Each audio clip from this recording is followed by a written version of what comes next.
Okay, so we are live. अच्छा अच्छा। तो आज सृजन संदर्भ की ओर से इस वेबिनार की 14वीं कड़ी में उपस्थित सभी श्रोतागण को हार्दिक अभिनंदन करते हैं, हार्दिक नमन करते हैं। और आज जानकर काफी हर्ष होगा कि आज के जो हमारे वक्ता हैं, जो हमारे रिसोर्स पर्सन हैं, प्रोफेसर दिनेश चंद्र राय हैं। ये प्रोफेसर राय एक बहुत बड़ी हस्ती हैं जो डेयरी साइंस में, जिसे हम कहते हैं दुग्ध विज्ञान कहते हैं, इसमें इन्होंने बहुत कार्य किया है। वर्तमान में professor Roy professor and head हैं department of animal husbandry and dairy, Banaras Hindu university Varanasi में। इन्होंने एमएससी एग्रीकल्चर बनारस हिंदू विश्वविद्यालय से की है। इन्होंने स्पेशलाइज्ड पीएचडी जो होता है वह डेयरी टेक्नोलॉजी के तहत बनारस हिंदू यूनिवर्सिटी से ही किया है। इसके अलावे ये अभी काफी अपने क्षेत्र में एक हस्ती हैं। इन्होंने काफी अवार्ड्स लिया है, काफी मेडल्स लिया है, काफी फेलोशिप लिया है। तो इनका कॉमन वेल्थ जो फेलोशिप है यूके का, इसके बाद भूमि निर्माण अवार्ड 2010-11 में लिए हैं। इसके साथ साथ ACI-SR, यूजीसी, JRF वगैरह सारे करके अपने गए हैं।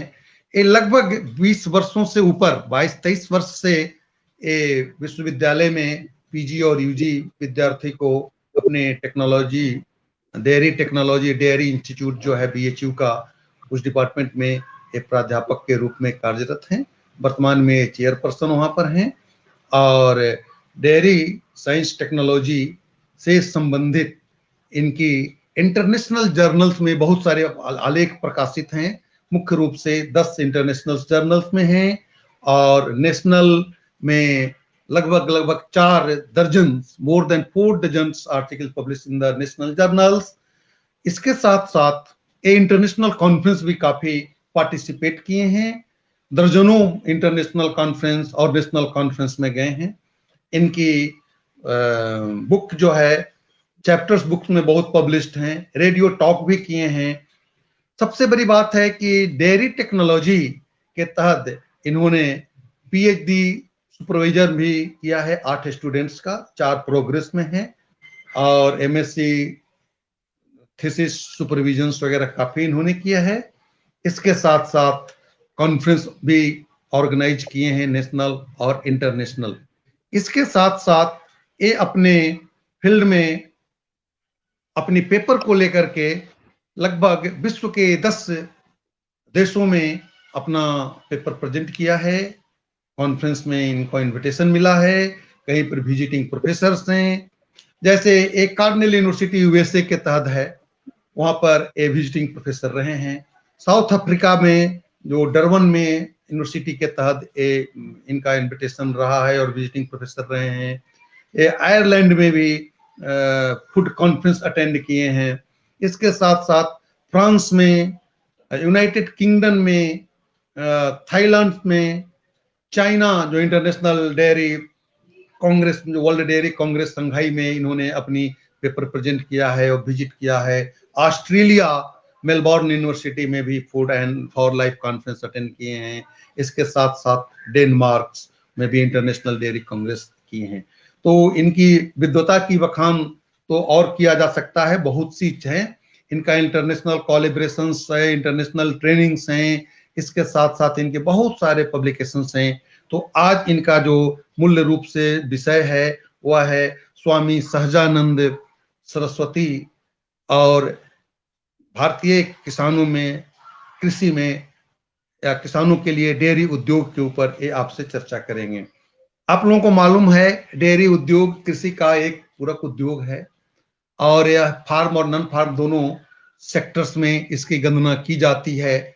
क्योंकि एनिमल हस्बेंड्री है जो जहां पर जानवरों का रख रखाव उसके संदर्भ से बातें हैं, वह एग्रीकल्चर एंड इसके जो पूरक क्षेत्र है, एलाइड सेक्टर्स है, उसके तहत आता है। और वही जब डेयरी चला जाता है इंडस्ट्री में, जब डेयरी इंडस्ट्री में जाकर के दूध की पैकेजिंग होने लगता है, जब बटर बनता है वगैरह वगैरह है, तो आज आपके सामने प्रोफेसर दिनेश चंद्र राय साहब आप लोगों को इससे अवगत कराएंगे कि जो सहजानंद सरस्वती की विचारधारा थी। सहजानंद सरस्वती ने कहा था कि किसानों को कृषि से जो खेती पर जो बोझ है उसको कम करने की जरूरत है, और किसानों को कृषि के अलावे जो अन्य जनित उद्योग हैं, चाहे वह खेती में हो या गैर खेती में हो, क्योंकि उस समय डेयरी उद्योग की कोई कल्पना नहीं थी। दूध दूध तो जो पैदा होता था आपसी आवश्यकताओं की पूर्ति होती थी, कोई व्यापार करता नहीं था, कम होता था। लेकिन आज जो डेयरी उद्योग में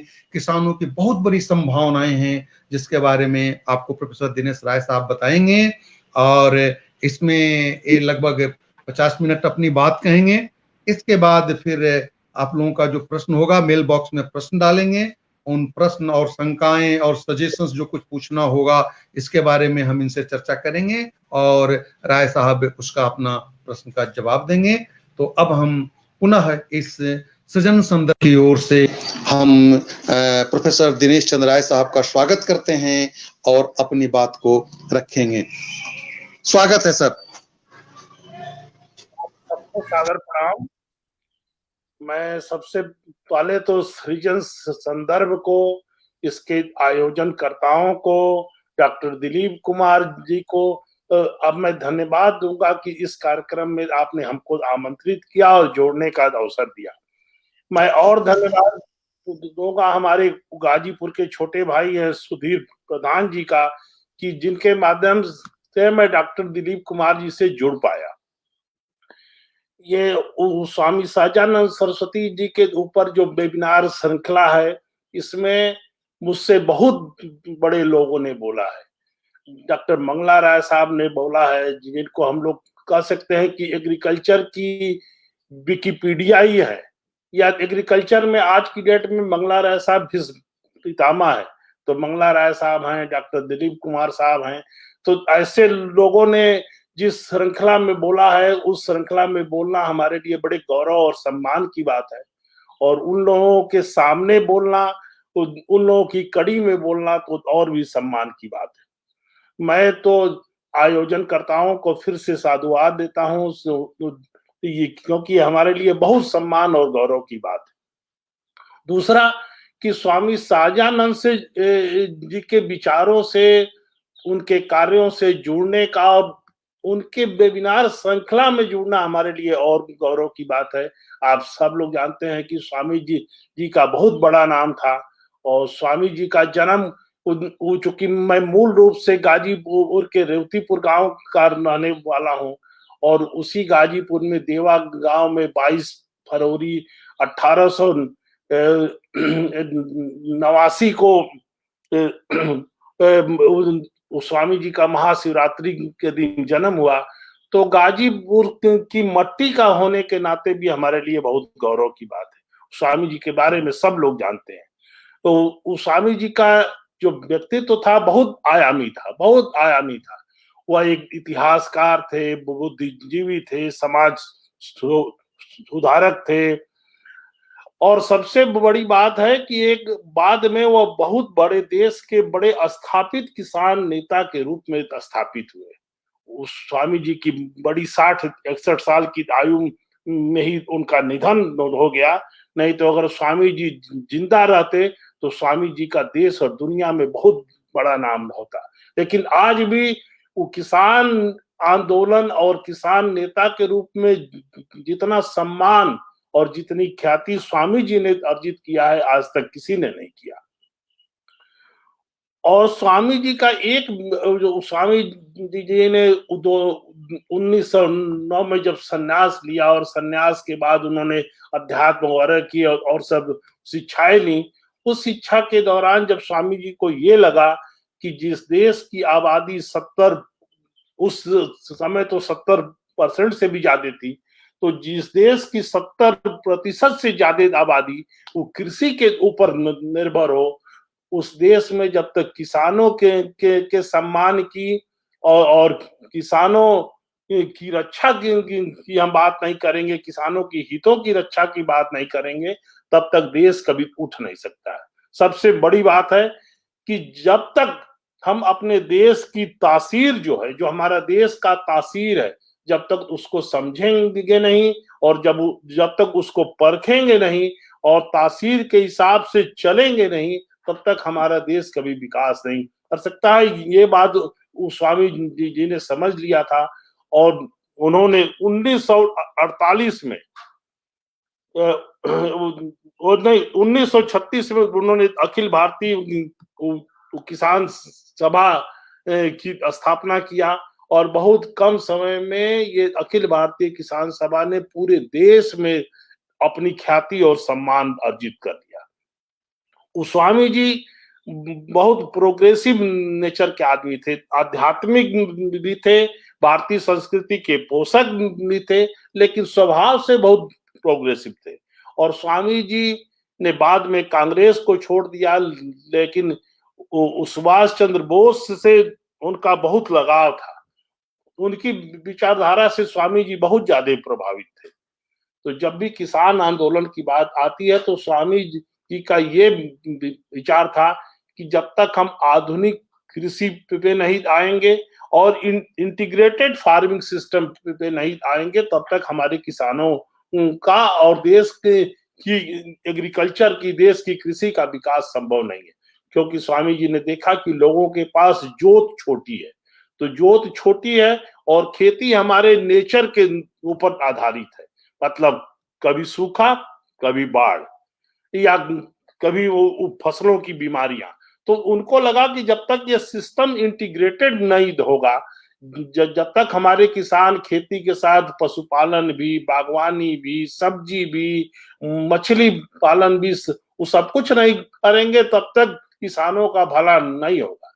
मतलब वो चाहते थे कि वो भारत की जो कृषि हो वह सस्टेनेबल रहे। हमारा किसान अगर एक हमारी फसल मार दी गई, दूसरी फसल हमारी मर गई, तो ये पशुपालन से, बागवानी से, सब्जी से, इन सबों के माध्यमों से हमारा किसान अपने आप को सस्टेन कर लेगा।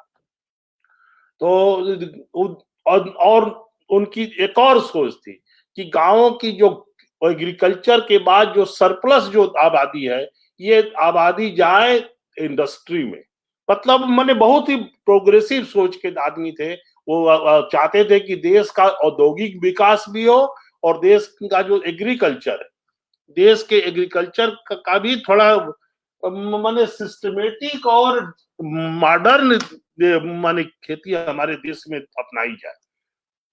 तो स्वामी जी के इन्हीं विचारों में जो इंटीग्रेटेड फार्मिंग सिस्टम था, उसमें सबसे महत्वपूर्ण है डेयरी उद्योग। और हम लोगों ने तो बचपन से देखा है, हम लोगों की ऊपर की पीढ़ियों ने भी देखा है कि गांव के लोगों की हैसियत किससे देखी जाती थी। गांव के लोगों की केवल एक बात की जाती थी कि उनके पास 12 जोड़ी हल हैं, उनके पास 20 जोड़ी हल हैं। इसका मतलब कि बहुत बड़े आदमी। माने गौ वंश से आपकी आर्थिक स्थिति और आपकी सामाजिक स्थिति का आकलन होता था। लेकिन बीच में एक ऐसा समय आया, मैं तो ये मानता हूं कि पाश्चात्य सभ्यताओं का ऐसा प्रभाव आया कि लोग गांवों से जो योग्य लोग थे शहरों की ओर भागने लगे, छोटी छोटी नौकरियों में भागने लगे और गांव को लोगों ने उपेक्षित मानना शुरू किया। गांव में रहने का मतलब कि पिछड़ापन है, यह भाव लोगों में आ गया। और धीरे धीरे धीरे धीरे हमारा माने खेती में जो डेयरी एक बहुत माने एग्रीकल्चर का सबसे इम्पोर्टेंट कंपोनेंट था, वह एकदम खेती से दूर होता गया। या ऐसा माने ये हम लोगों के आंख के सामने, हम लोग जब बचपन में थे, वो जाते थे गर्मी की छुट्टियों में गांव जाते थे, 2-2 महीने हम लोग गांव में रहते थे और साल भर की जो गोबर की खाद इकट्ठी रहती थी, बैलगाड़ी से ढो के और खेतों में हम लोग पहुंचाते थे। बैलगाड़ी हाँकने में हम लोगों को बड़ा आनंद आता था। जब आम का सीजन होता था तो अपने आम के बगीचों की रखवाली करते थे। धीरे धीरे जो लोग शहरों में रहते थे उन लोगों ने गांव जाना छोड़ दिया। गांव और शहर और अपने मूल से लोग कटते चले गए। उस देश में जहां गाय और दूध हमारी संस्कृति है, इसके बिना तो शायद हम जिंदा रहने की कल्पना नहीं कर सकते। दूध के बिना भारत का आदमी रहेगा, गोवंश के बिना रहेगा, ये तो हमारे लिए असंभव है। यहाँ तक कि हमारी जितनी संस्कृति है, हमारी पूजा पद्धति है, आप देखेंगे कि जितनी हमारी पूजा पद्धति है क्या है, तो पूजा के लिए आपको दूध चाहिए, दही चाहिए, घी चाहिए और गणेश जी को बनाने के लिए गाय का गोबर चाहिए। तो इसके बिना, गाय और दूध के बिना, हमारे यहाँ तो दूध, अच्छा इसलिए भी शायद जो हमारे देश की तासीर है, हमारे देश की तासीर के हिसाब से हमारा देश, मैं तो ये मानता हूं कि शाकाहारी देश है। हमारे देश की आबादी शाकाहारी है।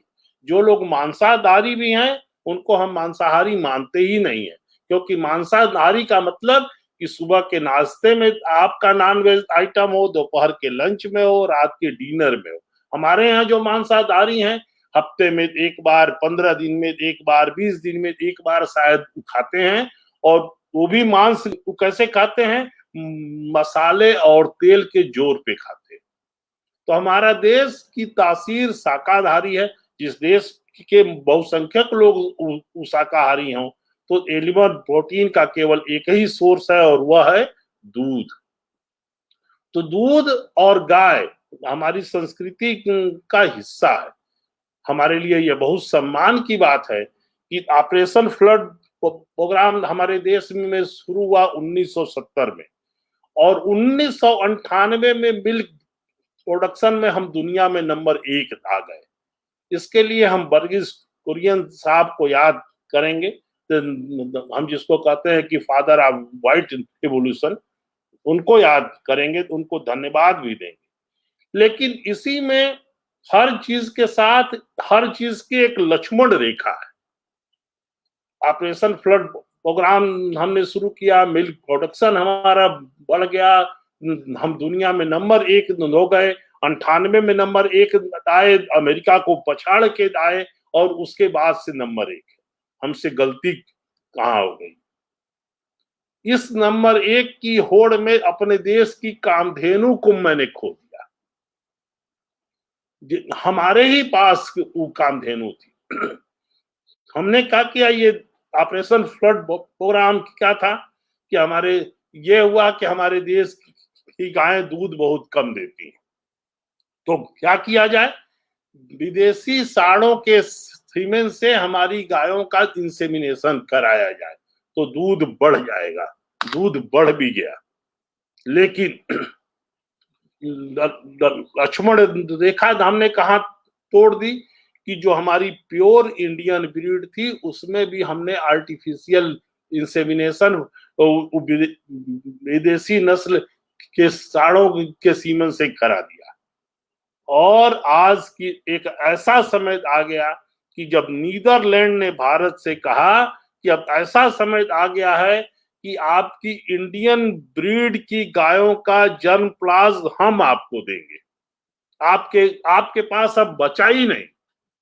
तो हम लोगों ने ये करने में, जो हमारी इंडियन ब्रीड थी, दूध देने वाली गायें थी, आज का जो हमारा सबसे बड़ा संकट क्या है कि अगर आपका मन किया कि हम एकदम देसी नस्ल की गाय पालेंगे, आप बहुत पैसा लेके ढूंढेंगे और बहुत प्रयास करेंगे तो मुश्किल से शायद आपको देसी नस्ल की गाय मिले, और वो भी 100% जर्म प्लास की गाय है, हमको तो शायद डाउट है।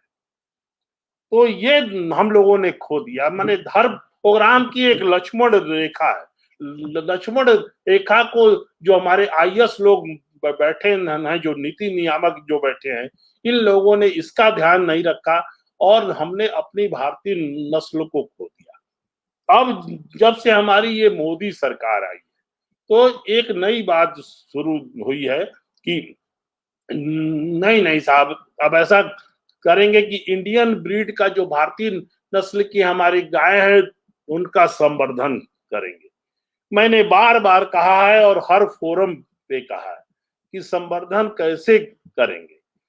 कम से कम हर जिले में एक ब्रीडिंग फार्म खोलिए और ब्रीडिंग फार्म खोलने के बाद माने संवर्धन आपका होगा कैसे। डीसी राय चाहते हैं कि हम साहिवाल गाय पालें, हम साहिवाल गाय की डेयरी खोल लें, अच्छी प्योर साहिवाल गाय की। अगर हम 100 गाय की डेयरी खोलना चाहते हैं और 100 प्योर ब्रीड की साहिवाल गाय अगर हमको खरीदनी होगी तो हमारा पसीना छूट जाएगा। हमको हरियाणा, पंजाब, पता नहीं कहां कहां जाना पड़ेगा, लेकिन बहुत मुश्किल से मिलेगी। तो मैं आपके इस प्रोग्राम के माध्यम से, या मैं हमेशा हर प्रोग्राम में बोलता रहता हूं कि हमको करना क्या चाहिए। हमको करना चाहिए कि हर जिले में कम से कम 1, 2, 3, 4 ब्रीडिंग फार्म खोलना चाहिए।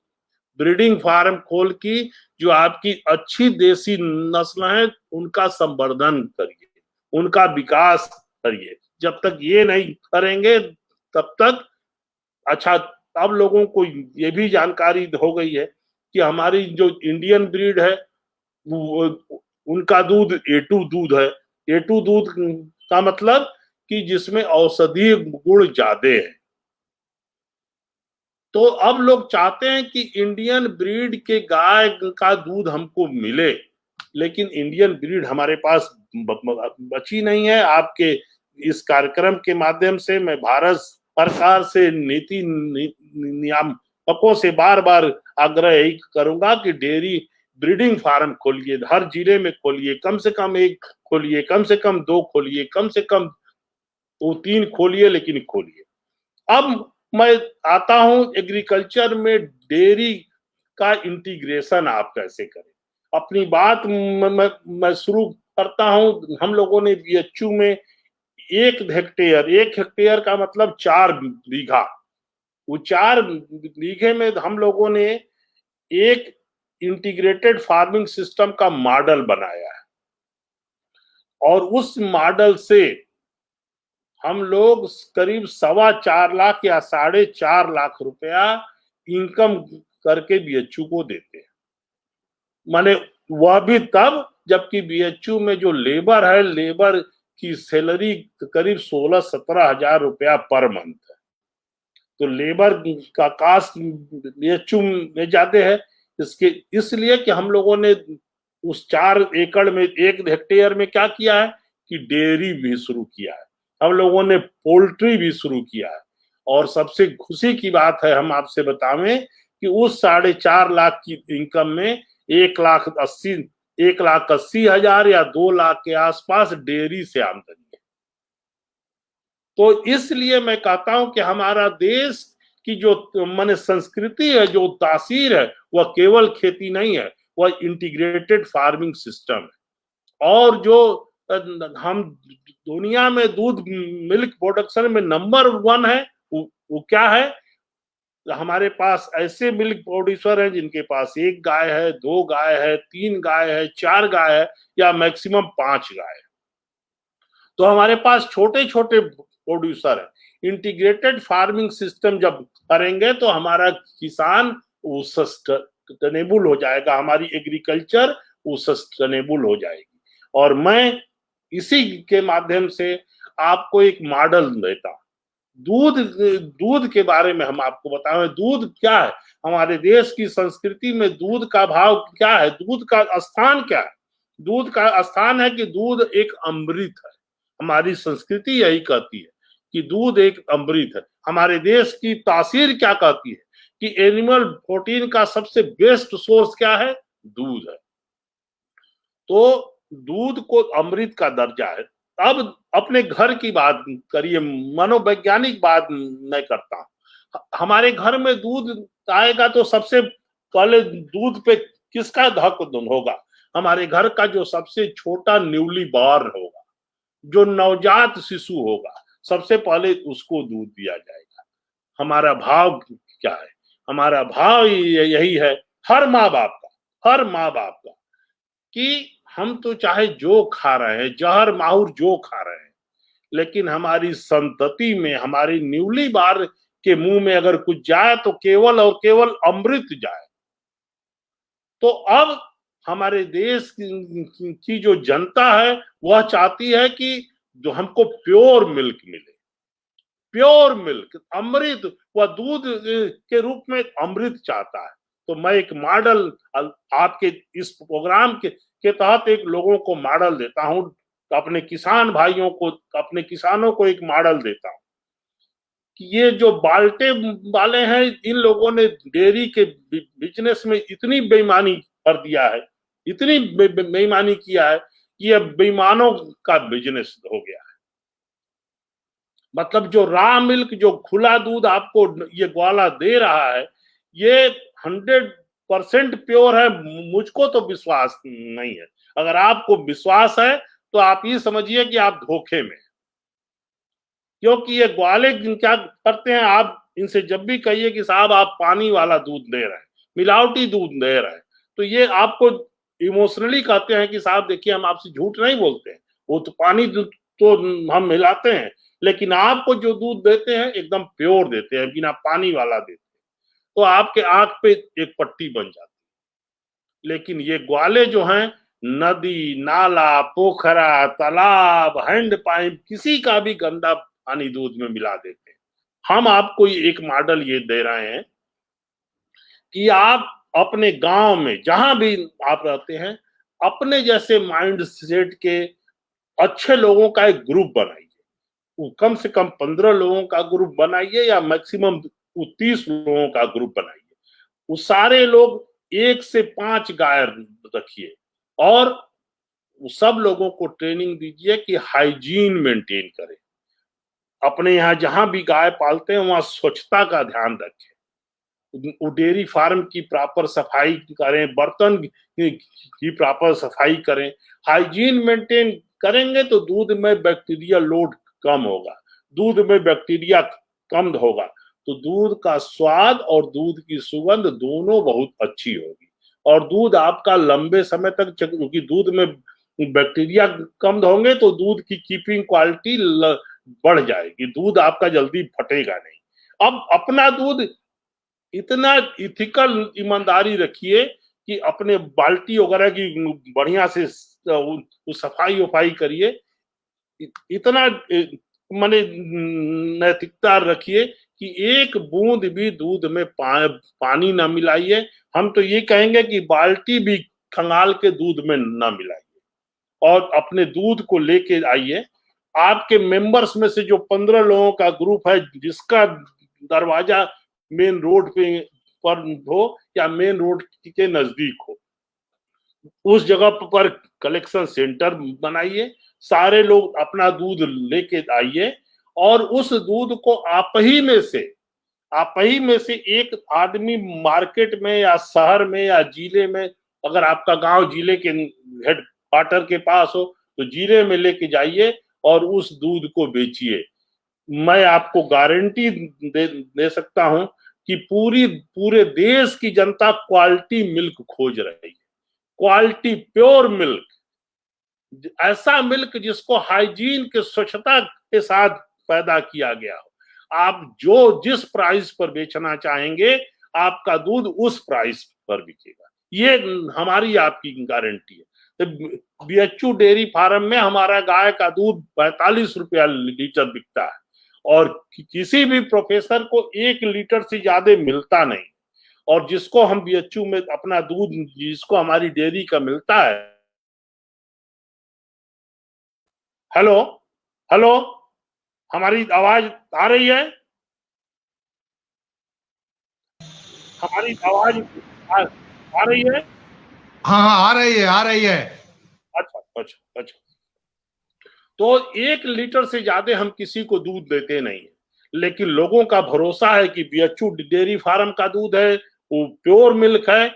लोग वो दूध का 40 लीटर का कूपन पहले 1800 रुपया का खरीद लेते हैं, 1 लीटर का कूपन रोज लेके आते हैं, आधे घंटे लाइन लगाते हैं और 1 लीटर दूध पाते हैं, इसलिए कि भरोसा है कि हम प्योर दूध पा रहे हैं। तो प्योरिटी का जो भरोसा है ये आप दीजिए। आप जिस प्रीमियम प्राइस पर, मैं तो लोगों से कहता हूं कि इस मॉडल को अपनाइए, और शुरू में बाल्टे वाले और हलवाई लोग आपका मनोबल तोड़ने की कोशिश करेंगे, इस बात को समझ लीजिए, लेकिन 50 रुपया से ऊपर की प्राइस पर बेचिए, आपकी दूध की मारामारी हो जाएगी, आप सप्लाई नहीं दे सकते। और जब आपकी ब्रांडिंग हो जाए, आप ये बात ख्याल रखिएगा कि एक बात मैं और आपसे कहूंगा कि डेयरी का बिजनेस मतलब फूड का बिजनेस, और फूड के बिजनेस में क्या है कि आपकी क्रेडिबिलिटी, आपकी साख बड़ी धीरे धीरे वो चढ़ती है, बहुत धीरे धीरे चढ़ती है, लेकिन एक बार गिरती है तो गिरती बिल्कुल सीधे है, चढ़ती बहुत धीरे धीरे, गिरती बिल्कुल सीधे है, और एक बार गिरती है तो फूड के बिजनेस में साख दोबारा फिर चढ़ती नहीं। तो इस बात का ध्यान रखिए कि हाइजीन और प्योरिटी का ख्याल रखिए। जिस प्राइस पर 60 रुपया 70 रुपया जिस प्राइस पे आप बेचना चाहें, लोगों को माने प्योरिटी चाहिए, लोगों को ये भाव चाहिए कि आप दूध नहीं दे रहे हैं, आप अमृत दे रहे हैं। और जब आपकी ब्रांडिंग हो जाए, अपनी एक फर्म भी बना लीजिए। आजकल हम लोगों के यहाँ ये बहुत टर्म चल गया है कि अब कोऑपरेटिव की जगह पे एक नया टर्म आ गया है कि फार्मर्स प्रोड्यूसर कंपनी। तो अपनी आप 15 लोगों की या 30 लोगों की एक कंपनी बना लीजिए, और जब आपके पास आप गाय पालने लगेंगे तो गोबर की खाद आपके पास होने लगेगी, आपका उत्साह बढ़ेगा। जब आपकी इनकम बढ़ेगी तो उसी ब्रांडिंग से मशरूम आप उगाने लगे, उसी गोबर की खाद से मशरूम उगाइए, और उसी मार्केटिंग नेटवर्क से मशरूम बेचने लगिए, और फिर और थोड़ा उत्साह बढ़े तो उसी गोबर की खाद का उपयोग करके ऑर्गेनिक सब्जी उगाने लगिए, और उसी नेटवर्क से सब्जी बेचने लगिए। ये बहुत अच्छा ये मॉडल है जो कभी फेल होगा ही नहीं। बस आप में क्या चाहिए? डेडिकेशन चाहिए, लगन चाहिए, ईमानदारी चाहिए, और सबसे बड़ी बात है कि नैतिकता चाहिए।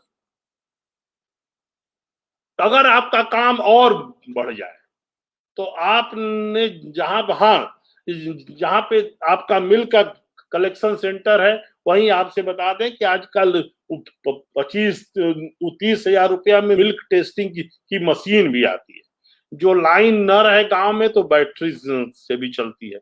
अपना दूध लेके आइए और वहां डिब्बे में, और अपने दूध की क्वालिटी वहीं अपने से चेक करिए। वो कलेक्शन सेंटर में भी नोट हो कि आपकी दूध की मात्रा कितनी है, दूध की क्वालिटी कितनी है, और अपने पास भी एक छोटी डायरी रखिए, उसमें भी नोट करिए। और जब आपका काम और बढ़ जाए, जब आपकी ब्रांडिंग हो जाए, तो उसी कलेक्शन सेंटर में आप एक मिल्क कूलिंग सिस्टम लगा लीजिए, मिल्क कूलिंग टैंक लगा लीजिए।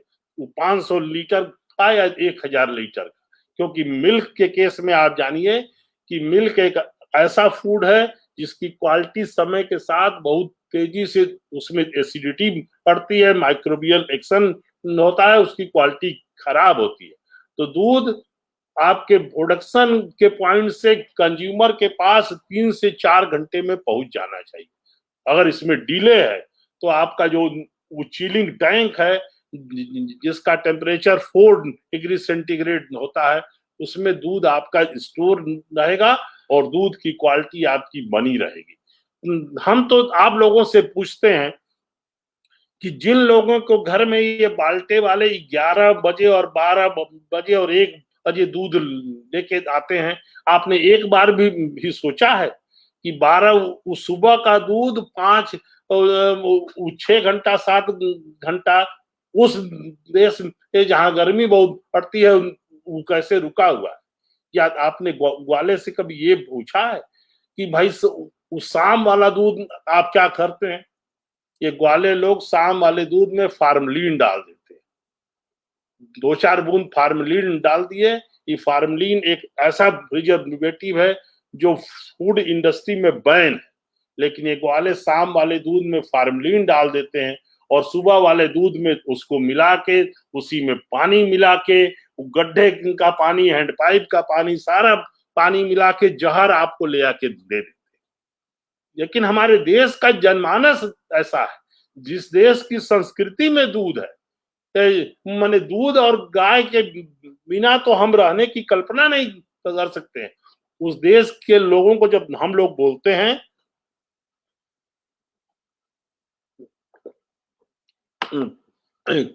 कि साहब अगर रॉ मिल्क की क्वालिटी के बारे में आप अगर 100% एश्योर्ड ना हो तो आप प्रोसेस्ड मिल्क लीजिए, अमूल का दूध लीजिए, सुधा का दूध लीजिए, प्रोसेस मिल्क लीजिए, ऐसा दूध जो उनके डेयरी प्लांट में आया हो तो उसकी प्रॉपर फिल्ट्रेशन हुआ हो, टेस्टिंग हुई हो, और जिस कंपोजिशन की आप प्राइस दे रहे हैं उस कंपोजिशन का आपको दूध मिल रहा है। लेकिन हमारे देश का जनमानस ही ऐसा है कि जब हम लोग इस तरह की बात कहते हैं तो कहते हैं कि नहीं वो पैकेट वाला दूध तो पाउडर वाला दूध। अरे गजब की बात करते हैं, वो पाउडर, अगर पाउडर वाला भी दूध हो तो दूध की स्प्रे ड्राइंग से नेचुरल ढंग से दूध का पाउडर बनाया गया और उसी पाउडर से दूध बनाया गया। तो मैं बार बार अपने कंज्यूमर्स को यही बोलता हूं कि हमारे देश की सबसे बड़ी रॉ मिल्क की सबसे बड़ी प्रॉब्लम है एडल्ट्रेशन।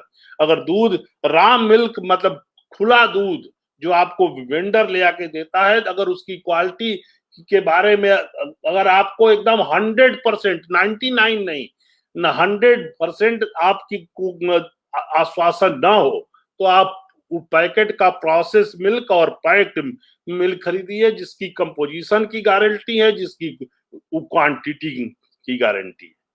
तो ये सब काम करिए।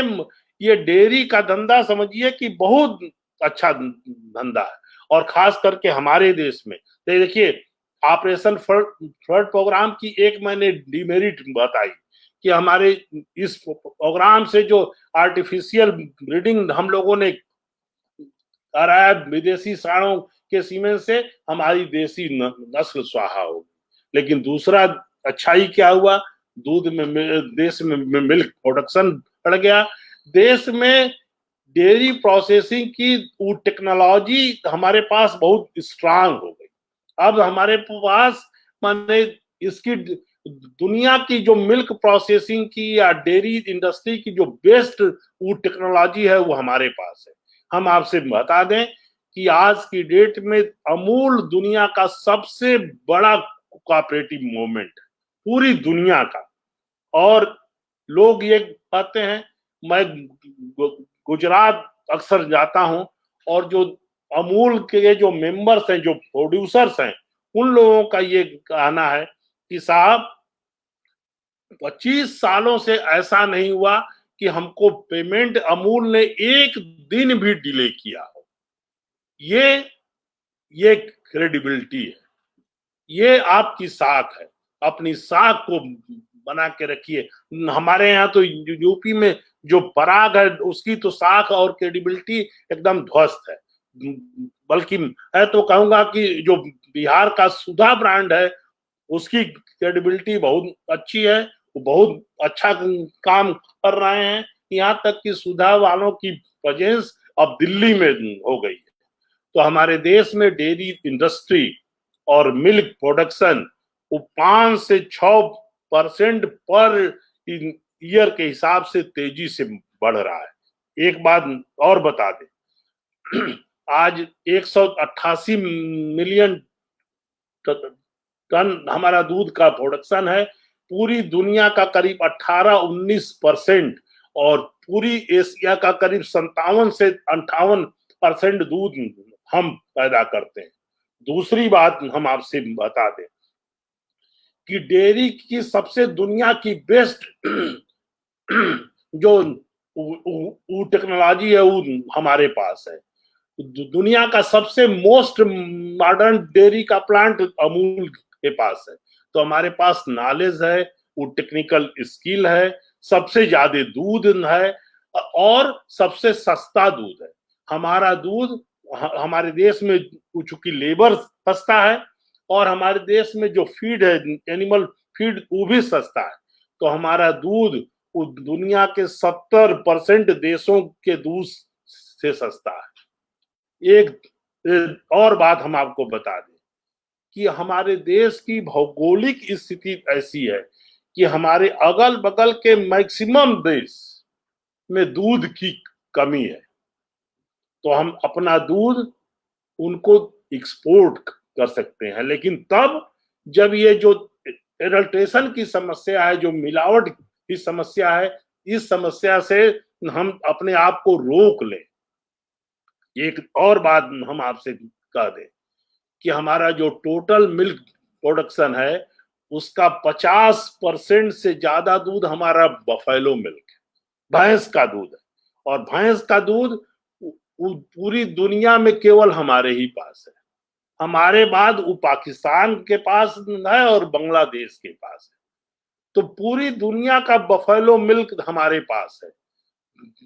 बफेलो, और आपको एक और बात बता दें, आप ही के इसी प्लेटफॉर्म के माध्यम से, आज पूरी दुनिया में जो इटली का एक फूड है पिज्जा, वो आपके देश में और पूरी दुनिया में, हमारे देश में भी बहुत पॉपुलर है, बहुत पॉपुलर है। घर के बच्चों से आप पूछेंगे कि आज शाम को क्या मंगावे, तो बच्चे कहेंगे कि पिज्जा मंगाइए।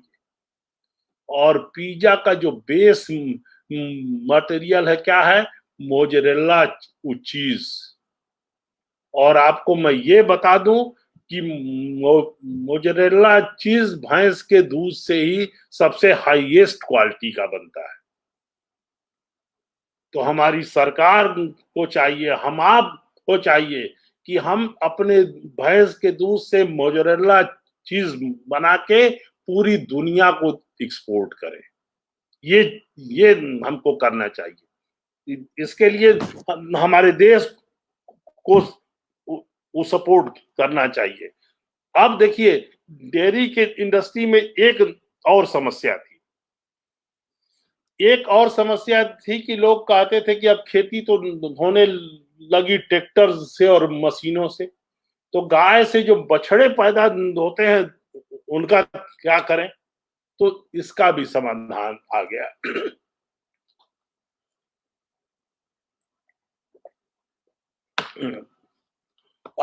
अब आपके देश में सेक्स सॉर्टेड सीमेन की उपलब्धता है। वो सेक्स सॉर्टेड सीमेन क्या है?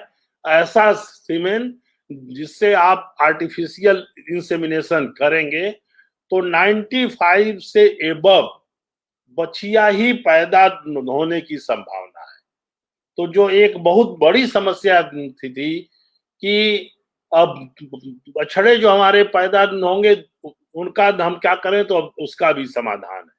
तो डेयरी आज की डेट में बहुत अच्छा धंधा है, बहुत प्रॉफिटेबल धंधा है, और इस धंधे में आपको केवल ये करना है कि एथिक्स आपको चाहिए, ईमानदारी से काम करिए, डेडिकेशन से काम करिए, और किसी के बहकावे में मत आइए। नहीं तो ये बाल्टे वाले और ये जिसे शुरू में जब आप डेयरी का काम करेंगे और हलवाइयों के यहाँ जाएंगे तो वो सब आपका मनोबल तोड़ेंगे, कहेंगे कि दूध की जरूरत ही नहीं, नहीं इस समय तो प्राइस ही नहीं। लेकिन डेयरी इंडस्ट्री का आपके देश में इतना ज्यादा स्कोप है कि आप दुनिया के नंबर 1 मिल्क प्रोड्यूसर हैं।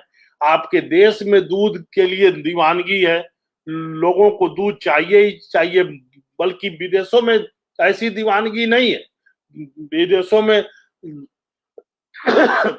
हम लोग जैसे चाय पीते हैं तो चाय में दूध डालते हैं, वो लोग ब्लैक टी पीते हैं, या उन लोगों को दूध नहीं भी चाहिए, लेकिन हमको दूध चाहिए। दूसरा है कि डेयरी के प्रोडक्ट हमारे देश में बहुत है। दूध हमारी संस्कृति का हिस्सा है। तो जितने तरह की मिठाइयां बनती हैं, जितने तरह के प्रोडक्ट हमारे देश में बनते हैं, पूरी दुनिया में कहीं नहीं बनते। हमारे पास वो टेक्निकल मैन पावर भी है, बस हमारी वीकनेस क्या है डेयरी इंडस्ट्री की? हमारी वीकनेस यह है कि हमारे में स्वच्छ दूध उत्पादन हमारे देश में नहीं है। न बर्तन की, न बाल्टी की ठीक से सफाई है, न मिलकर की सफाई है, न डेयरी फार्म की सफाई है, माने क्लीन में। तो मैं तो कहता हूं कि मैं तो अक्सर हर अपने लेक्चर में बोलता हूं और आपके लेक्चर के माध्यम से फिर से बोलना कि जिस तरह से देश में ऑपरेशन फ्लड प्रोग्राम चलाया गया, उसी तरह से देश में स्वच्छ दूध उत्पादन के लिए एक राष्ट्रव्यापी अभियान चाहिए। माने लोगों को समझाइए कि हाइजीन अगर मेंटेन करेंगे, क्योंकि अपने देश में इतनी मिलावट है कि लोग दूध का अच्छा फ्लेवर, अच्छा टेस्ट जानते ही नहीं। तो इसलिए जब हाइजीन रहेगा, बैक्टीरियल लोड कम रहेगा, क्योंकि दूध एक ऐसा फूड है जो वातावरण की गंध को शोषित कर लेता है। तो इसलिए स्टैंडर्ड एक मेंटेन करना पड़ेगा, लोगों को एजुकेट करना पड़ेगा। मैं तो गांव के लोगों को छोड़ दीजिए, मैं तो शहर के लोगों को देखता हूं। जैसे मान लीजिए कि हमारी पत्नी है, वो रोज मुझसे कह रही है कि ग्वाला वाला तो एकदम बहुत खराब दूध दे रहा है, वो पानी मिला रहा है, वो जाइए। सुबह उन्होंने हमको उठा दिया कि जाइए उसके यहाँ से दूध लेके आइए।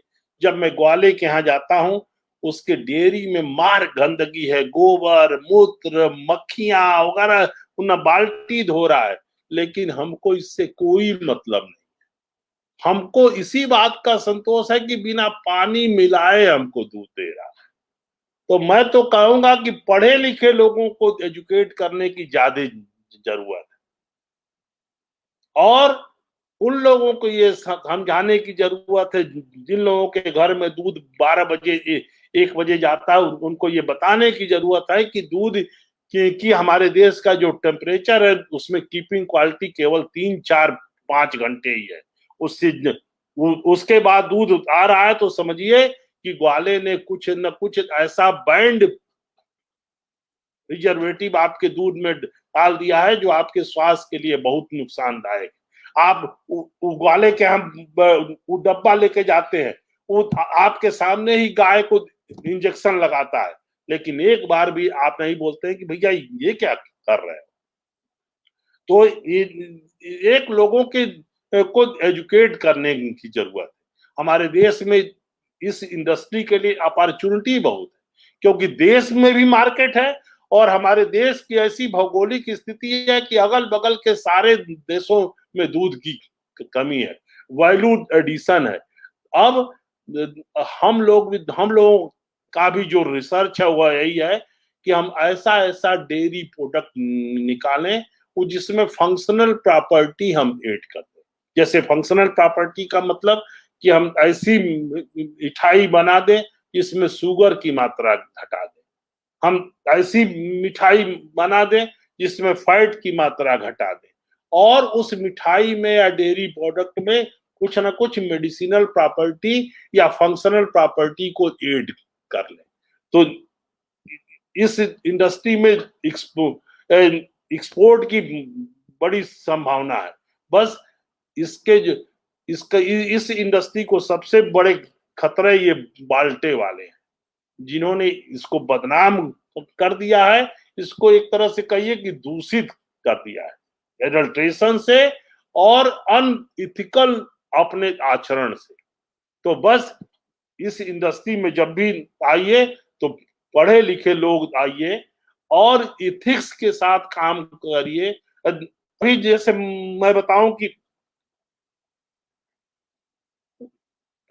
अपने गांव से मैं बहुत जुड़ा हुआ हूं, अपने गांव के डिग्री कॉलेज का मैं प्रबंधक भी हूं। कभी मैं अपने गांव गया था तो जो अपने डिग्री कॉलेज के हमारी बागवानी है, अच्छी बागवानी है, तो हमने कहा कि भाई इसमें जरा गोबर की खाद एक ट्राली मंगा के डालिए। तो लोगों ने हमारा गांव रेवतीपुर बहुत ही बड़ा गांव, एशिया के बिगेस्ट गांव में से एक गांव है रेवतीपुर। और लोगों ने कहा कि गांव में गोबर की खाद कहाँ है? अरे हमने कहा गोबर की खाद नहीं है, कहा कि ना गोबर की खाद कहाँ है गांव में। तो ये स्थिति है। तो अपने एग्रीकल्चर में जब तक डेयरी को इंटीग्रेट नहीं करेंगे, बागवानी को इंटीग्रेट नहीं करेंगे, सब्जियों की खेती नहीं करेंगे, तब तक हमारा किसान खुशहाल नहीं होगा। इस बात को जान लीजिए। तो डेयरी का बिजनेस समझिए कि दो तरह का बिजनेस है, एक तो मिल्क प्रोडक्शन और दूसरा मिल्क प्रोसेसिंग। मिल्क प्रोसेसिंग का बिजनेस बहुत अच्छा है। मैं एक छोटे से एग्जाम्पल से अपनी बात को खत्म करूंगा कि जहां दूध का दाम मिलता है आपको 40 रुपया किलो, 40 रुपया लीटर या 50 रुपया लीटर, उसी दूध से आप दही जमा देते हैं, उसकी प्राइस हो जाती है 80 रुपया से 100 रुपया लीटर। अमूल की जो दही है जो 200 ml मिलती है कप में, वो करीब 22 या 27 रुपया की मिलती है। तो जहां आपने वैल्यू एडिशन किया, जहां आपने मिल्क से प्रोडक्ट बनाया, तो आपकी प्राइस, आपकी इनकम एकदम भाग जाती है। तो सबसे अच्छा क्या है कि वो छोटा एक से अब हम संक्षेप में आ जाए कि 1 से 5 गायों का एक मिनी डेयरी खोलिए। जब आपका काम हो जाए तो मिल्क को ठंडा करने के लिए वो चिलिंग टैंक ले लीजिए, और आपका काम अच्छा हो जाए तो मिल्क को ऐसा कर दीजिए कि चिलिंग टैंक में ठंडा करके रखिए, और 4 डिग्री सेंटीग्रेड पर दूध आपका ठंडा हो जाए तो उसके बाद डिस्ट्रीब्यूशन करिए, और आपका बिजनेस बढ़ जाए। और एडल्ट्रेशन से बचने के लिए अपने ठंडे दूध को प्लास्टिक के पाउच में पैक कर दीजिए कि बीच में जो आपका कर्मचारी है मिलावट न करने पावे, और बिजनेस बढ़ जाए। तो दूध की का प्रॉपर माने प्रोसेसिंग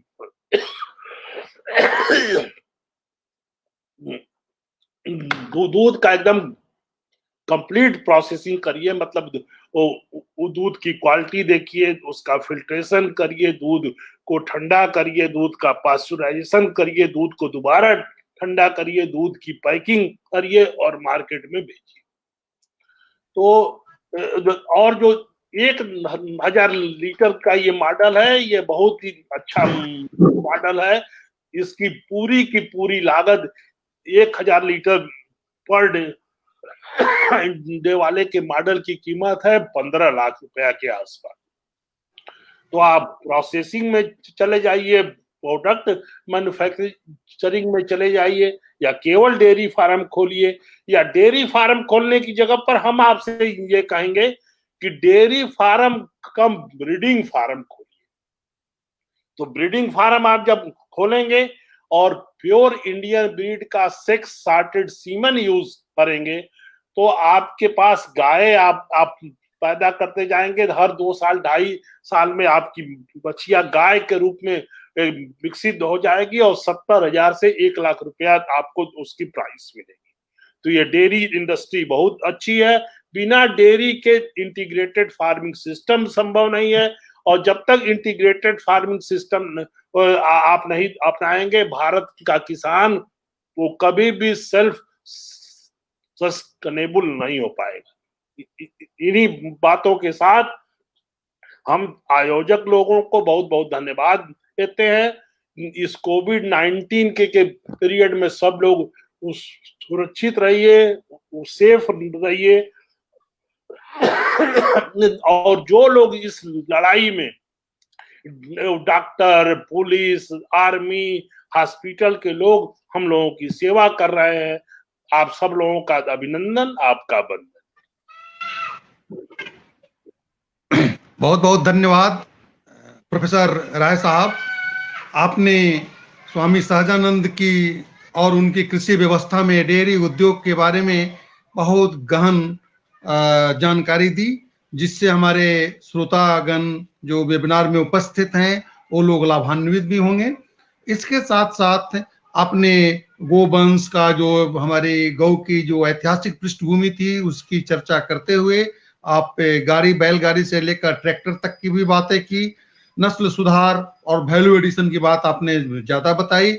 जो स्वामी सहजानंद सरस्वती कहा करते थे कि कृषि की यदि आय बढ़ानी है तो जो हमारे फसल हैं, जो हमारे पेड़ पौधे हैं, जो हमारे जानवर हैं, उसमें नस्ल सुधार की बात वे 3839 में किया करते थे कि इसी के माध्यम से कृषि के अलावे किसानों की अन्य आय की प्राप्ति होगी, जिसका आपने विस्तृत चर्चा की। और अब थोड़ा सा हम प्रश्न ले लेते हैं। कुछ लोगों का प्रश्न है। सुधीर प्रधान जी कह रहे हैं कि यदि हम गौ इस बिजनेस में, डेयरी उद्योग में बढ़ना चाहते हैं किसान, तो आप या आपकी संस्था क्या सहयोग कर सकती है? हमारी संस्था यही सहयोग करेगी कि आपको उसकी जितना भी डेयरी इंडस्ट्री को लगाने के लिए जो भी आपको नॉलेज चाहिए, वो टेक्नोलॉजी चाहिए, जो भी आपको ट्रेनिंग चाहिए, ये सब हम आपको देंगे। चलिए, धन्यवाद। इन्होंने, सुधीर प्रधान जी सुन रहे होंगे, इन्होंने बताया कि हम इसमें आप लोगों को ट्रेनिंग, प्रशिक्षण वगैरह जो हैं वह फ्री में आपको दिलाएंगे। और दूसरा प्रश्न, रवि रंजन कुमार जी कह रहे हैं कि गौ के कौन सा नस्ल से दूध उत्पादन ज्यादा होगा? यानी आपने बताया कि जो ऑपरेशन फ्लड के तहत जर्सी आया था, फ्रीजियंस आया था, बहुत सारे वेराइटी आए थे, लेकिन उनकी दूध की मात्रा तो बढ़ गई, लेकिन दूध की गुणवत्ता कम गई। अब ऐसे परिवेश में जो गुणवत्ता वाली दूध है, तो इसके बारे में ये जानना चाहते हैं कि कौन सी ब्रीड इसकी है या कौन सी वैरायटी गाय की है जो हमें गुणवत्ता के साथ साथ अधिक मात्रा में दूध पैदा कर सके। क्योंकि आप राय साहब जानते हैं, या कहा जाता है कि डेनमार्क में एक गाय एक परिवार को पालता है और अपने भारत में एक परिवार एक गाय को पालता है। दोनों में अंतर यही था कि डेनमार्क में दूध की मात्रा ज्यादा गौ देती थी और आपके यहाँ गौ के दूध की मात्रा कम थी। तो रंजन जी के प्रश्न का जवाब अपने बताएं। तो अभी तक का जो हम लोगों का अनुभव है कि साहिवाल गाय सबसे अच्छी है। वो साहिवाल गाय को पालना बहुत अच्छा है। लेकिन आजकल माने एक नई डिमांड शुरू हो गई है कि जो गिर गाय है, माने आजकल हम लोगों से बहुत लोग कहते हैं कि गिर गाय पालना है, गिर गाय पालना है। तो गिर गाय की चर्चा ज्यादा हो गई है। गिर गाय भी आप पाले तो प्रीमियम प्राइस पे, जैसे राजस्थान की एक डेयरी ने शुरू किया है कि अब हम 5 lakh litre per day milk की प्रोसेसिंग करेंगे और केवल गिर गाय के दूध की प्रोसेसिंग करेंगे। तो आप ऐसा भी कर सकते हैं कि गिर गाय पालिए, या हम लोगों की राय है, हमारा जो अनुभव है कि साहिवाल गाय सबसे अच्छी है।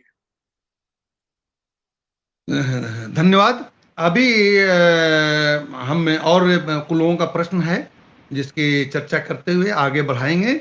और इसमें हम ये जानना चाहते हैं कि अमूल ने गुजरात को अमीर बना दिया, किसानों को रिच बना दिया, धनी बना दिया, और वह कौन से फैक्टर्स हैं जो हमारे बिहार के या उत्तर प्रदेश के किसान उससे लाभान्वित, उस तरह के उद्योग से लाभान्वित नहीं हो रहे हैं, और इसमें कहाँ कमियां रह गई है और उस कमियों को कैसे दूर किया जाएगा, इसके संदर्भ में आप बताएं। वो अमूल इसलिए वो सफल हो गया कि सरकारी तंत्र को उसने अपने सिस्टम से बाहर कर दिया। और लेकिन हमारे प्रदेश में, बिहार में, सब जगह उस सरकारी तंत्र बहुत हावी है। वर्गीस कुरियन साहब ने एक काम किया कि सरकारी व्यवस्था को एकदम निकाल के बाहर कर दिया। हमारा ये मानना है कि हमारे जो आईएएस लोग जब डेयरी कोऑपरेटिव में आते हैं तो मान लेते हैं कि हमको संटिंग में भेज दिया गया, हमको सजा दे दी गई। तो जब हमारे अंदर ये भाव आ जाएगा कि हमको सजा वाली कुर्सी पर बैठा दिया गया, संटिंग वाली कुर्सी पर बैठा दिया गया, तो हम कैसे काम करेंगे। तो बाकी अमूल का मॉडल रिप्लिकेट केवल इसीलिए नहीं हुआ कि जो सरकारी व्यवस्था है, ये सरकारी व्यवस्था ने इसको फलने फूलने नहीं दिया। जी, बहुत अच्छा अपना आपने कहा। अभी डॉक्टर नलिनी रंजन जी प्रिंसिपल साइंटिस्ट हैं आईसीएआर नई दिल्ली में। और हम भी इस बात को जानना चाहेंगे कि जो किस नस्ल की जो गाय है जिसमें A2 दूध ज्यादा होता है। और चूंकि हम लोग तो साइंटिस्ट नहीं है, एग्रीकल्चर साइंटिस्ट, इसलिए A2 दूध का तात्पर्य क्या होता है सामान्य बोलचाल की भाषा में समझाएं, जिससे कि आम आज जो हमारे पार्टिसिपेंट्स हैं वो इससे लाभान्वित हो सकें। तो दो प्रश्न हो गया, A2 दूध क्या है इसके बारे में बताएं, और दूसरा गाय की जो नस्ल बताएं, कौन सी ऐसी गाय है जिसमें दूध ज्यादा है होता है, ये हमारे डॉक्टर नलिनी रंजन जी जानना चाहते हैं। जितने भी भारत की नस्ल है, इंडियन ब्रीड है, वो सबका दूध A2 दूध है। और A2 दूध का जो प्रोटीन है वह आपके स्वास्थ्य के लिए बहुत अच्छा है। जो A1 मिल्क है का मतलब कि जर्सी, फ्रीजियन वगैरह का जो दूध है, उस दूध के लंबे समय तक सेवन करने के बाद डायबिटीज और हाइपरटेंशन वगैरह की प्रॉब्लम ज्यादा है। A2 दूध के लंबे समय तक सेवन के बाद इस तरह की समस्या नहीं है। एक बात मैं कहना भूल गया, जो डेयरी से जो हमारा लगाव है, एक बार मैं फ्रांस गया तो एक पत्रकार ने हमको पकड़ लिया। जो ही मैंने कहा कि हम मिल्क प्रोडक्शन में दुनिया में नंबर 1 है, तो उसने हमको तुरंत पकड़ लिया। उसने कहा कि हाँ, मिल्क प्रोडक्शन में आप दुनिया में नंबर 1 है, लेकिन पर एनिमल प्रोडक्टिविटी आपकी क्या है। तो मैं भी समझ गया कि वो हमको कहाँ फंसा रहा। हमने कहा कि मैं समझ गया कि जहां पूरी दुनिया में एवरेज मिल्क प्रोडक्शन 2200 लीटर का है, वो फ्रांस में, नीदरलैंड में, डेनमार्क में वो करीब 6000 से 7000 लीटर है। हमारे यहाँ करीब 1200 लीटर है। लेकिन हमने उससे एक दूसरी बात कही कि आपके यहाँ दूध देने वाली गाय मशीन है। जिस दिन मशीन अपना काम करना बंद करती है, आप उसको मार के खा जाते हैं। हमारे यहाँ ये हमारी मशीन नहीं है, ये हमारी माँ है। हम गाय का सम्मान अपनी माँ का जैसे सम्मान करते हैं, और अपनी बूढ़ी माँ का जिस तरह से लालन पालन करते हैं, वैसे ही अपनी बूढ़ी गाय का तब तक पालन करते हैं जब तक कि वह नेचुरल डेथ उसकी नहीं होती है। आपको याद है कि हमारे प्राइम मिनिस्टर ने एक मन की बात में एक बात कही थी कि गाय इतनी संवेदनशील जानवर है कि एक घर के सामने उसके पैर से लग के एक साल का बच्चा उसके पैरों के बीच में आ गया और उस बच्चे की डेथ हो गई। उस गाय को बात का इतना सदमा लगा कि उसने खाना पीना छोड़ दिया और उसी घर के सामने अपना जान दे दिया। तो गाय एक बहुत ही संवेदनशील जानवर है। हम गाय का लालन पालन केवल दूध लेने के लिए नहीं करते, क्योंकि गाय हमारी संस्कृति का हिस्सा है, तो इसलिए हम गाय के बिना रह नहीं सकते। तो हम गाय की सेवा करते हैं और सेवा के बदले दूध देते हैं। तो जो एंजाइम प्रोड्यूस होता है हमारी गाय में और उनकी गाय में, इन दोनों का बहुत फर्क है। धन्यवाद सर।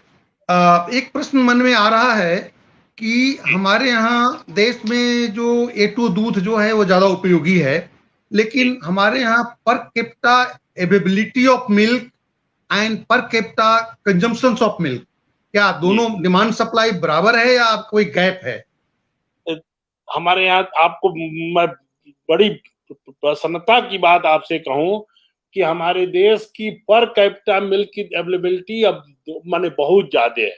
हमारे इसी समय मिल्क की अवेलेबिलिटी है वो 394 ml पर डे, तो पर कैपिटा, जबकि ICMR का रिकमेंडेशन है 290 ml। तो ICMR के रिकमेंडेशन से अब हमारे पास दूध की अवेलेबिलिटी बहुत ज्यादा है। एक तो बात इसका जी एक बात और हमसे छूट गई। हमारे देश के में मैंने आप ही के प्लेटफॉर्म के माध्यम से वो चूंकि मंगला राय सर और सारे लोग आपसे जुड़े हुए हैं, आईसीआर को चाहिए कि अपने कृषि विश्वविद्यालयों के माध्यम से एग्रीकल्चर में डिप्लोमा प्रोग्राम भी शुरू करे। हम केवल ग्रेजुएट बनाते हैं और ग्रेजुएट जो एग्रीकल्चर का बनता है वो सोचता है कि हम केवल अधिकारी बनेंगे। तो हमारे देश में डेयरी के सेक्टर में भी, एग्रीकल्चर के सेक्टर में भी, हार्टिकल्चर के भी सेक्टर में टेक्नीशियन का अभाव है। जब मैं फ्रांस के डेयरी फार्म में घूम रहा था तो उससे यही कहे कि हम डॉक्टर को देखना भी नहीं चाहते, हम वेटनरी डॉक्टर को अपने डेयरी फार्म में देखना भी नहीं चाहते, क्योंकि डॉक्टर केवल बीमारी देखता है। हम केवल टेक्नीशियन को अपने यहाँ बुलाते हैं जो आर्टिफिशियल इंसेमिनेशन वगैरह करते। हमारे देश में ये मिसिंग है। हमारे देश में फार्मिंग लेवल पर टेक्नीशियंस नहीं है। तो आईसीआर को अभी हमारे देश की जो नेशनल एजुकेशन पॉलिसी आई उसमें भी आ गया कि अब जो 4 साल का प्रोग्राम है, 1 साल में कोई बच्चा निकल गया तो सर्टिफिकेट दीजिए, 2 साल में निकल गया तो डिग्री दीजिए, डिप्लोमा दीजिए, 3 साल में निकल गया तो डिग्री दीजिए और 4 साल में गया तो ऑनर्स के साथ डिग्री दीजिए। तो आईसीआर को अब एग्रीकल्चर के हर डिसिप्लिन में डिप्लोमा प्रोग्राम शुरू करना चाहिए। चलिए, ये आपने बहुत अच्छा सलाह दिया। अभी हमारे एक इस संस्था के एडवाइजरी बोर्ड के मेंबर हैं श्री कैलाश झा जी। श्री कैलाश झा जी ने एक 2 सलाह बड़ा अच्छा दिया है। इन्होंने कहा है कि जो स्वामी सहजानंद सरस्वती का केंद्र है बिहटा का सीताराम आश्रम, जो लंबे 7 एकड़ में फैला है, और वहां पर मेला लगाने की बात कही जा रही है। तो मैं इसके बारे में आपको बता दूं कि महाशिवरात्रि के दिन सहजानंद सरस्वती के जन्मदिन पर बिहार का सबसे बड़ा मेला, सोनपुर मेला के बाद बिहटा मेला लगता था और पंजाब के हजारों गायें 90 के पहले तक आया करते थे और हम लोग हर साल मेला में सुबह जाते थे, दिन भर मेला घूमते थे, शाम लौट कर चले आते थे। लेकिन 90 के बाद जो थोड़ी अपने राज्य की अशांति हुई और अशांति का प्रतिफल ये हुआ कि मेला का रूप सिकट काफी सीमित हो चुका है, काफी छोटा हो चुका है और प्रायः अब बाहर से लोग कम आते हैं। तो हमारे श्री कैलाश झा जी का सलाह है और इनकी योजना है, आश्रम ने यह निर्णय भी लिया है क्योंकि एरिया भी इनके पास है कि हम लोग वहां पर इस वर्ष से किसानों की मेला लगाएंगे, जिस मेला में किसानों के लिए पशु भी आएंगे, दुधारू पशु भी आएंगे, बैल वैल भी आएंगे। इसके साथ साथ एग्रीकल्चर एंड उससे जो अलायंस सेक्टर्स है उस सेक्टर्स की भी चर्चा करते हुए कह रहे हैं कि उस मेला में हॉर्टिकल्चर से लेकर के सेरिकल्चर से लेकर के वो सारी चीजों की बात की जाएगी। दूसरा श्री कैलाश झा जी ने सलाह दिया है, दूसरा राय साहब कैलाश झा ने राय दिया है कि मेला अभी जब भी हम डेयरी डेवलपमेंट करने की बात करते हैं या एनिमल हस्बेंड्री की बात करते हैं या लाइफ स्टॉक की जो हम बात करते हैं, ऐसे में देखा जा रहा है कि हमारे यहाँ डॉक्टर्स की बहुत कमी है, वेटनरी डॉक्टर्स की कमी है। जो स्टैंडर्ड मेजर है उससे हमारे यहाँ वेटनरी डॉक्टर्स कम है। इसके साथ साथ जो वेटनरी प्रैक्टिशनर हैं या जिसे पैरा डॉक्टर्स स्टाफ कहते हैं या पैरा एनिमल मेडिकल स्टाफ कहते हैं या टेक्नीशियंस कहते हैं, इसकी कमी है। तो इसको भी बढ़ाने की काफी मात्रा में जरूरी है। धन्यवाद झा साहब, आपकी बात अच्छा लगा, अच्छा सलाह भी है और हम लोग आशा कर रहे हैं कि बिहटा में जल्दी में भी मिलना चाहिए। लेकिन इसके लिए आपको धन्यवाद भी। दूसरा एक अमित शर्मा जी हैं जो जानना चाहते हैं कि आज के समय में गाय के दूध का उचित कीमत कितना होना चाहिए। कीमत मतलब जो किसान को मिलता है, यानी इनका कहने का तात्पर्य है कि वास्तव में जो किसान, जो प्रोड्यूसर है और जो कंज्यूमर है, इस बीच में प्रोड्यूसर को कितनी कीमत मिलनी चाहिए और मार्केट रेट में जो कंज्यूमर है उसको कितना मिलना चाहिए और इस बीच की जो खाई है उस खाई से कौन लाभान्वित हो रहे हैं। तो इसके बारे में जरा आप राय बताएं। ये अमित शर्मा जी ने बहुत ही मैंने अच्छा क्वेश्चन उठाया है। हमारे देश की समस्या यही है कि कंज्यूमर को क्वालिटी का दूध नहीं मिल रहा है और प्रोड्यूसर को माने अच्छा पैसा नहीं मिल रहा है, यही समस्या है। और सारा ये डेयरी में नहीं, ये एग्रीकल्चर सेक्टर में भी, सब्जियों के भी केस में, कि सारी मलाई जो मिडिल मैन है ये मार रहा है। जिसे डेयरी के सेक्टर में जो बाल्टा वाला है वो एक दूध को मिलावट वगैरह करके 1 लीटर दूध को 100 रुपया में बेच रहा है, और हमारे प्रोड्यूसर को मिल रहा है कितना, 28 रुपया, 22 रुपया, 27 रुपया, 32 रुपया। तो मैं तो ये कहता हूं कि अगर दूध 50 रुपया लीटर से कम में बिकेगा और हमारे प्रोड्यूसर को 40 रुपया से कम की अगर प्राइस मिलेगी तो डेयरी बंद हो जाएगा। माने दूध कम से कम, अच्छा दूध 50 रुपया लीटर से ऊपर का बिकना चाहिए, और हमारे प्रोड्यूसर को कम से कम 40 रुपया लीटर मिलना चाहिए।